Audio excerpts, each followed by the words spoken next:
I'm here in Akihabara. It's crazy.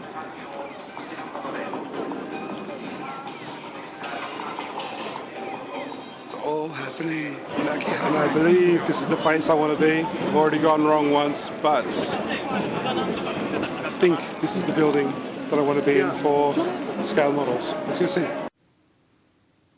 So the first shop that I visited was Yellow Submarine. So this is a bit of an institution in Akihabara. It's an amazing shop. It's been there for years. I visited it when I was there the last time back in 2012, and it's just incredible.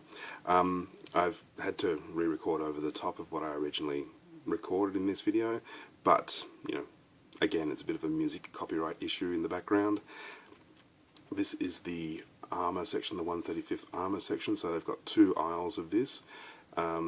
An incredible range. What I actually found was that European kits and even sort of Chinese kits were a little more expensive than what I would pay at home, but Japanese made kits were really, really cheap compared to what you would pay at home, and I'm pretty sure that would be the same for Australia as well. Lots and lots of reference books here, as you can see. Excuse me, I've still got a bit of a cold from my travels around Japan. Yeah, heaps of stuff. Like, the range is just amazing. Price-wise, not incredible, but the range amazing. Walking around the corner to the other side, they've got these pre-made base plate labels, brass labels for your tanks. How good is that? That's the best idea ever. It's amazing, and they're like 450 yen, $5 each. Such a good price and such a clever idea. You know, so walking around into the second 135th armour aisle. Excuse me, sorry guys. Tamiya prices maybe a tiny bit more than what I would have paid at the Tamiya store. Still fairly competitive. Of course, some Girls und Panzer, because it can't be a Japanese model shop without Girls und Panzer. I still don't get that, but to each their own. I guess, yeah, quite a comprehensive range. The thing I find amazing is that there's stuff here like Dragon kits. Yeah, sure, you can get them anywhere, but look at all these kits. You don't see these in an average store. So these are all Japanese tanks, World War II Japanese soft skin vehicles, World War II Japanese cannons, and you just don't see these in an Australian store. And these in particular, these figures, it's a range that you just don't get at home, and I find it quite fascinating that it's just so broad and so available. It's a sign of how healthy the hobby is in Japan. Yeah, lots of stuff, I guess. Again, you'd sort of see this stuff at your local hobby store, but you don't get the range. A couple of aeroplanes, so the big glamorous Tamiya things. Price-wise, pretty competitive, so 9,500 yen for the Spitfire, about 110 bucks. Here's a few dioramas that they have on display. So they do have a lot of painted figures and dioramas on display. And beautiful stuff. These are pretty cute. Having just said I don't get Girls and Panzer, but they're cute. Yeah, so some nice display areas at Yellow Submarine. Impressive stuff. I've been told that the stores don't like us photographing these because of potential privacy issues for the builders. I don't quite get it, but I do tip my hat to the builders. It's really impressive stuff. So I won't mention names, but yeah, really lovely, lovely builds. Yeah, moving on, we had quite a lot of tracks for sale. Again, you don't see that variety of tracks at an Australian hobby store. No way. I don't know about America or Britain, but no way in Australia. And it's just comprehensive, everything you could possibly want is there. Lots of wooden plinths and bases as well. Sorry, a bit fuzzy. Heaps of styrene, so styrene and tools. I mean, what more could you want? Check out this area. So, heaps of paints, heaps of thinners. Pretty good prices compared to what I would pay at home. Tools, there's stuff here. I don't even know what it is. This little blue... excuse me, this little blue bender thing I was very tempted by. Didn't end up remembering it, sadly, but yeah, it looks pretty cool. Yeah, there's stuff here. I don't even know what it does. Heaps of paintbrushes, as you can see, and just anything you can think of, it's there. So the store is about a quarter armour, about a quarter aeroplanes, about a quarter tools, and about a quarter other model kits. Look at that. I found this, so you can buy individual 1/35th figures. Those are from Dragon Kits, I think. How cool is that? You can buy them individually. I love it. And again, same as at the Tamiya store, you can buy individual styrene sprues from kits. So I mean, it's pretty random. The price is cheap, like $5.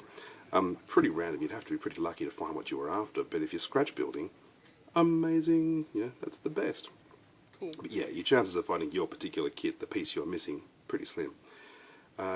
Heaps of aftermarket brass and resin, heaps of it.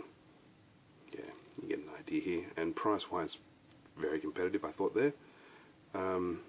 Lots of turned barrels. Airplanes, so quite a lot of airplanes, as you can see. Ships, quite a lot of ships. Yeah, I was tempted by a couple of these big boys up the top here, but luggage meant that I couldn't. Here's the counter. I snuck in a quick photo while no one was at the desk. A bit more aeroplanes, so probably two aisles of aeroplanes. And wingnut wings, so I noticed that wingnut is particularly expensive in Japan. Convert those prices into your local currency and they are just painful. Ouch, really expensive. So I think there's a lot of protection of the local industry, and foreign kits just get massive tariffs imposed upon them. Getting into a bit more of the kind of sci-fi stuff here. Oh, first of all, some weird Lego knockoff stuff that's for sale. The Stuka, the armoured car. It's really cool. I mean, it's weird, but it's cool. Yeah, I just thought it was really cute that they sell it there. So yeah, getting into the sci-fi stuff, so heaps of Maschinen Kreiger. Yeah, I actually bought a little bit here from the Ma.K 3000 range. And lots of built models, which I thought was a really nice touch as well. You know, lots there to inspire you as well. Typical Japanese store with boxes in the aisles and cramped aisleways. I really found it hard to navigate my way through. Great prices, by the way, compared to what I'd pay at home, like half the price. And yeah, a really decent range here. Yeah, and then again, more built stuff to inspire you. Really, really lovely. And a little bit of sci-fi, and then of course, because it's Japan, we had to have some weird stuff, so we get into a little bit of schoolgirls and ladies. So yeah, it's Japan. You gotta expect it. It's weird. The second store I visited was Volks Hobby, and this is directly upstairs, so it's like a 7-floor high office tower. Great convenience. Volks Hobby was really uncool about me filming in the store, and they have heaps of store employees, so look, a little bit cheeky taking the footage here. I couldn't actually video, I only took stills, but you can see the prices of the wing nuts again, really expensive stuff. Yeah, beautiful range. They have an incredible Zoukei-Mura range in Volks Hobby. I hope I pronounced that correctly. Love that diorama.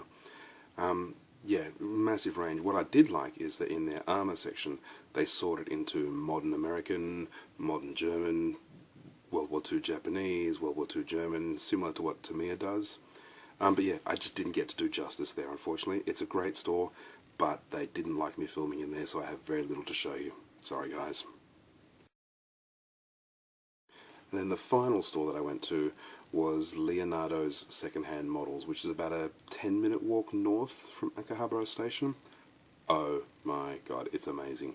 Doesn't look very extraordinary from the outside, but in those boxes, old sprues, you can pick them up for like $5 each. When you walk in the door, a couple of beautiful dioramas, but the thing that really, really blew me away was that it's a second-hand model store. So it's like a second-hand bookstore. It's mangy and cramped and a little bit smelly, and all the boxes are really old.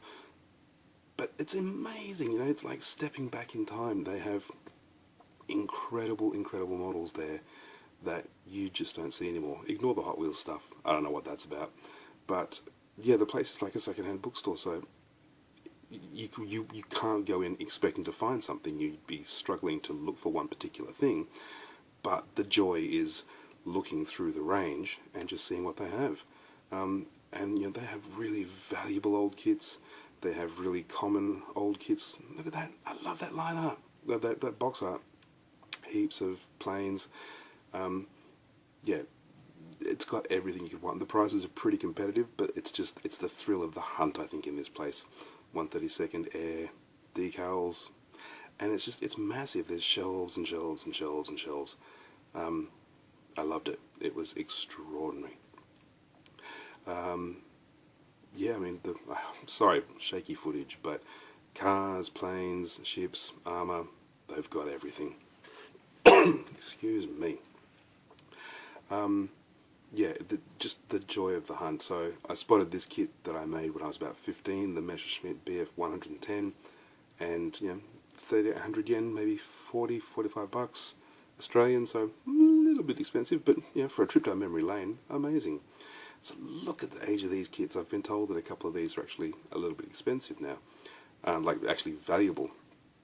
And yeah, it is like walking through a second-hand bookstore. There's a shop in Sydney, Australia called Gould's Book Arcade, which is a bit like this. It's full of books. And this is full of models. It's the best. Excuse me. All the Tamiya stuff. There's heaps there, lots of out-of-production stuff. Price-wise, you can see, I mean, $19.90 for that flak half-track. That's 21 bucks. Crazy cheap. So the Tiger, it's actually like the same price you'd pay for a brand new one of that in the Tamiya store. But, you know, it's there. Yeah, some instructions on how to get to their stores. So they actually run 2 stores. One is full of all like airplanes and cars and AFV, armored fighting vehicles, which is where I went, and the other one is a bit different. Yeah, there's a couple of other shops in the area. Oh, and they had heaps of reference books. Heaps. There's a couple of other shops in the area right near Leonardo's that I didn't get to see, but again, it's worth getting there. If you're ever in Akihabara, I really recommend going because it's modeler's paradise. There's about 6 different shops in the area. Look online. You will love it. It was the best. Akihabara, modeler's paradise. See you guys.